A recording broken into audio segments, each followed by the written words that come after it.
Hey everyone, welcome to part 2 of the major scale. Today we're going to introduce a different scale pattern and we're going to go over the cycle of fourths.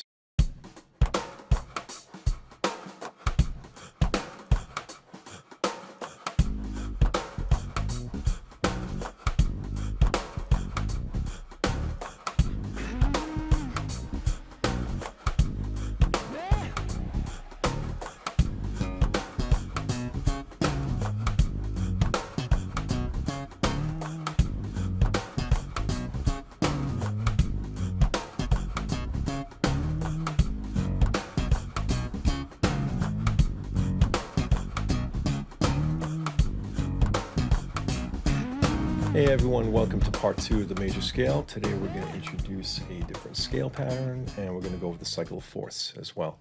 The scale pattern we're going to do is, we're going to do it in C, and basically I'm playing every other note of the scale, or you can think of it, I'm playing in thirds. So here's what it would sound like.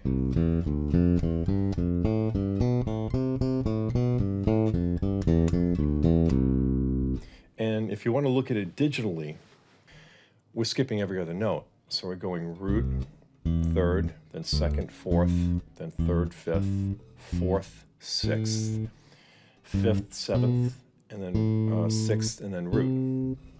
So that's a digital sequence. And this is going to come in handy because when you learn other scales, you can use the same sequence on those scales. So you can practice pretty much any scale with that sequence. If you look on the sheet, it's scale number 1 that we're doing right now.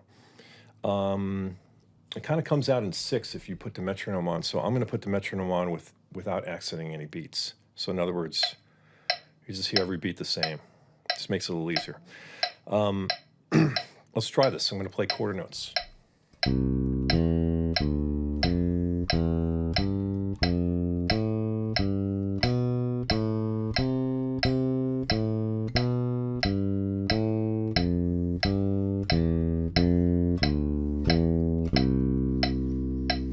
Okay, that was quarter notes. That was the major scale and scale pattern number 1. Okay, let's practice this like we did in the first video. We're going to play in whole steps or major seconds. We're going to go up the fingerboard. In other words, we're going to play in C, then D, E, F sharp, G sharp, A sharp, back to C. I think I'm going to start with quarter notes, and then I might go to eighth notes and then 16ths just to keep the video short. And this way you can hear kind of how it goes. Let's try it. 3, 4.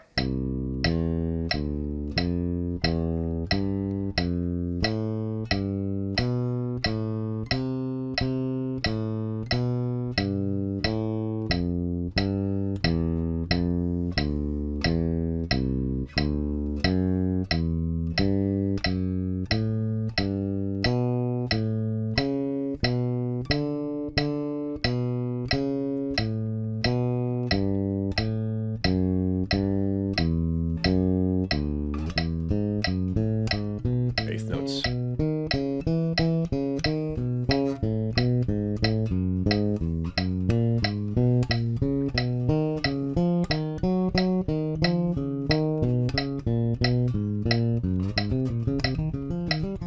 Sixteenths.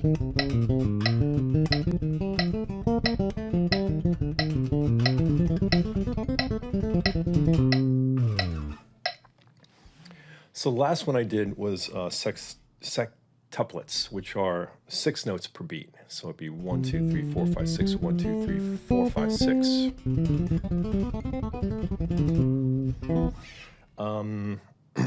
And again, that's to keep the video short. You should be practicing these slower than you can actually do them so that you get really good technique. If you go a little too fast, you're just going to tighten up and your technique isn't going to get any better. You'll actually get worse. You'll just be reinforcing bad habits, so to speak.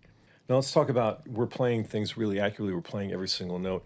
In the real music world, you wouldn't do that because sometimes you want to do a slide. Instead of playing it that way, you might want to do a slide into something. So, you know, we do hammer-ons, we do slides in music. But for practicing these scales right now, I want you to play every single note as clean as possible. And try to keep your hand from getting stuck on the back of the neck. That happens a lot. Just pick up your hand. Like if you play, if you slide your hand on the back, you're never going to get there. So just get in the practice of just picking up your hand.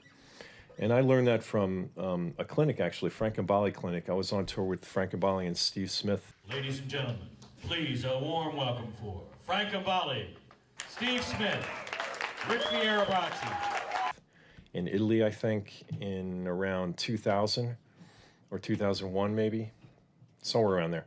And I went to one of Frank's clinics before a gig, and he talked about that. He just said, just pick up your hand, And it made a lot of sense because I noticed a lot of students, they kind of get stuck on the fingerboard. They either on the front part of the fingerboard or on the back part of the fingerboard. So try not to think that you always have to be in contact with the fingerboard. You can dampen with your right hand.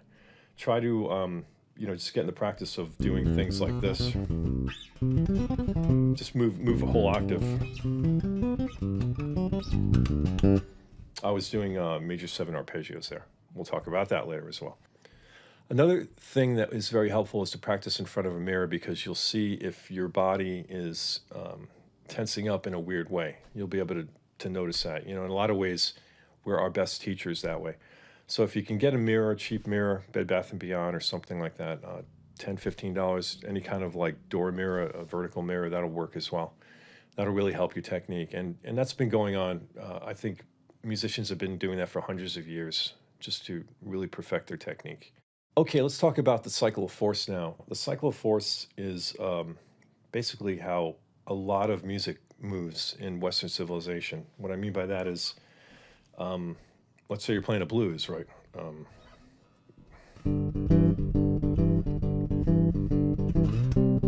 Well, that change right there is called a fourth. That is a fourth. And the reason it's a fourth is if you look at the major scale, we go 1, 2, 3, 4. So in this case, we were playing in G. 1, 2, 3, 4. So the 4 chord would be a C chord. Back to the 1 chord. And what the cycle of force is a whole cycle that goes through all 12 keys. And if you look at the graph, that's what it does. And if you go the other way, it's a cycle of fifths. So in this case, we're going to cycle of force. And if you notice, like if we just play a progression like a 2-5-1, touch D minor, G7. So that's 2, 5, 1. Even if we do, and if you notice the 2-5-1 is moving in fourths, it's D, up a fourth to G, up a fourth to C. Same thing if we played 3-6-2-5-1, which would be, here we have is E minor, up a fourth to A7, up a fourth again to D minor, up a fourth again to G7, up a fourth again to C major. So this is used all in music. There's so many different things, so many different songs that have a lot of fourth movement. So the way I want you to practice this is take the major scale and play it in C, and then you're going to go up a fourth. You're going to play it at F. And a good way to kind of learn this is, if you look at your fingerboard, there's a C, so up a fourth is F right there, because we are tuned in fourths. So, in this case it's a B string, B, E, A, D, G. That's all fourths going up. So if you play in C, you're going to go to F next. And what's the next one? Well, you look at your fingerboard, it's B flat. Now you can go down to this B flat, or you can go up to the B flat. Over here, doesn't really matter. We want to play with that. We can go in any direction. We can change octaves. You can just work on this part of the fingerboard if you want. You can work on this part of the fingerboard. So it's a really good workout to really know your fingerboard and realize every key where it lays on the fingerboard, or the major scale at least. So let's try this. I'm going to play it, I guess we'll do 16s just to get through. Well, let me do chord notes first, sorry. Okay. So we got. Now I'm already thinking, what's the next key? I'm going to go to F, because I'm in C right now. I can go down or up. I'm going to go up.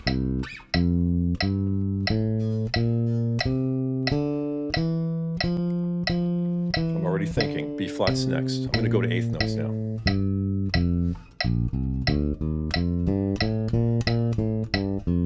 E flat. I'm going to go to 16ths now just to get through it.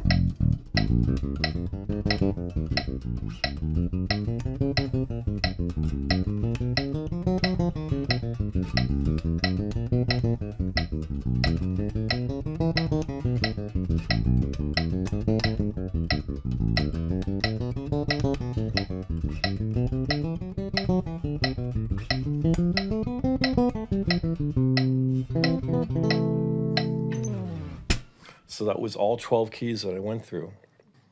Okay, so now let's try the digital pattern that we learned earlier and apply that to the cycle of force, okay? And what we're gonna do with that is we're playing this pattern, the pattern in thirds, okay? I'm gonna just play eighth notes for now. I mean, again, I want you to practice this slow at home. I'm doing this a little quicker because the video would be an hour long. So we wanna keep it so you see kind of what you're gonna work up to, okay? But again, I'll start with eighth notes. I might go to 16s. Here we go.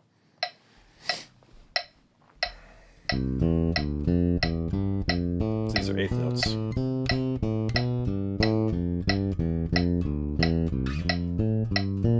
B flat's next. You can go up. I'm probably gonna go up. Here we go. We'll go to 16s.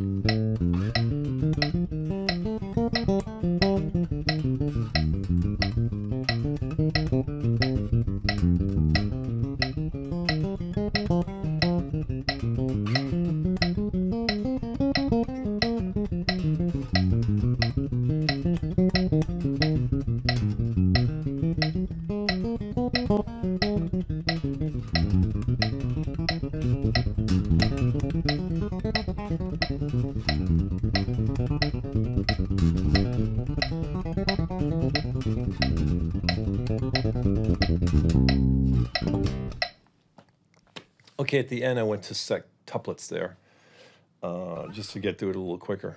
But you get through all 12 keys. It's a nice little exercise, and you can do that with anything. You can take any bass line you want to work on, anything really. For instance, you can take a bass line like, let's say we take root, fifth, third, like that, right?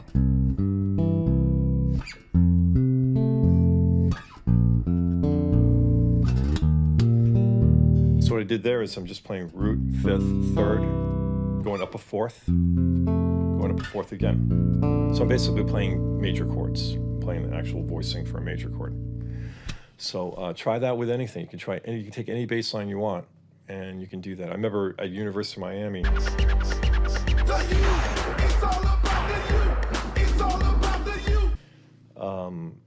Boy, I'm trying to remember the teacher's name, but he took Donna Lee, and he came into the practice room when I was practicing, and he said, let's play this up, let's play the head and then keep on moving through the cycle of force. I couldn't do it. That was crazy. That's a great head, and to play through the cycle of force, that's demanding. Randall Dallahan is his name, great guitar player. He was head of the jazz guitar department at University of Miami when I went there in the 80s. I hope you enjoyed the video. Click subscribe if you did, and we'll see you next time. Have a great week.